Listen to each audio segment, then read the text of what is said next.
Hi, my name is Greg Christian, and this video is about data tracking. Not the most exciting thing to talk about or do for some of us. Some of you love data, which is great. Either way, it's really important when you're going to try to move your cafeteria to one that scratch cooks local food that you track data. At a minimum, you have to have a profit and loss statement, and you have to know how to read it. And I teach food service directors how to develop their own. Some people have COOs that take care of it for them, the business office. Either way, you want to be looking at that monthly with your business manager of your school. And I would also consider having the head cooks in that meeting and really understand food cost, supplies cost, labor cost, benefits cost.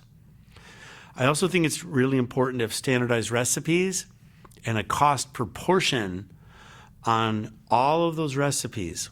The way the USDA works, if you're a free and reduced lunch school or you're in that program, is most of the portions are in volume. So I reduce all of the volume measurements to weight.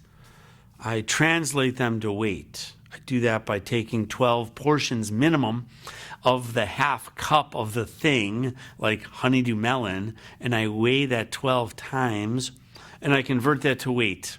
I take the average. One of the big three food service companies hired me to do some recipe development for them, and I had to weigh the volume measurements of all the recipes I made 24 times and took the average of that. So we want to know what our portion size is, not just in volume, but in weight. We want our production records to not just be in volume, but to be in a weight. We want to track our waste, and we want, again, to track waste front and back of the house separately, at least 5 to 10 waste streams in total, and we want to watch that and know how to read it.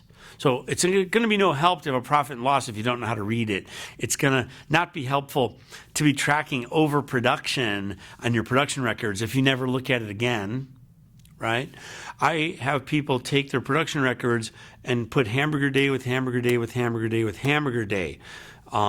Most people keep track of their production records by date, and they don't go back and see what happened the last hamburger day.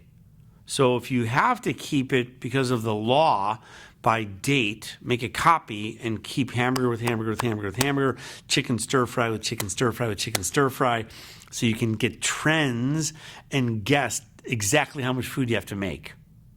On the waste side, you're watching milk waste, you're watching plate waste. If plate waste is climbing, there's something going wrong in your kitchen. So you have to talk to the head cooks, what's going on in the kitchen. You have to talk to the kids, what's going on, how come you're not eating as much? You can't just track data and not understand how to read it. I am not a fan of written surveys, but most people are. So I like talking to people and getting it straight from their mouth so they can explain more of why they're telling me whatever they're telling me. But a lot of you are going to prefer surveys, email to the kids. So that's fine, but you have to aggregate all that data and read it and make some decisions about it. I would not just aggregate written surveys or online surveys and make decisions without talking to at least a few kids on that. I'm going to conclude with reminding you that moving your cafeteria system is all about the people, but without the data that all the stakeholders agreed upon early on that you're going to measure, it's going to be really hard to move the system. So you need both the data and the people to move the system successfully.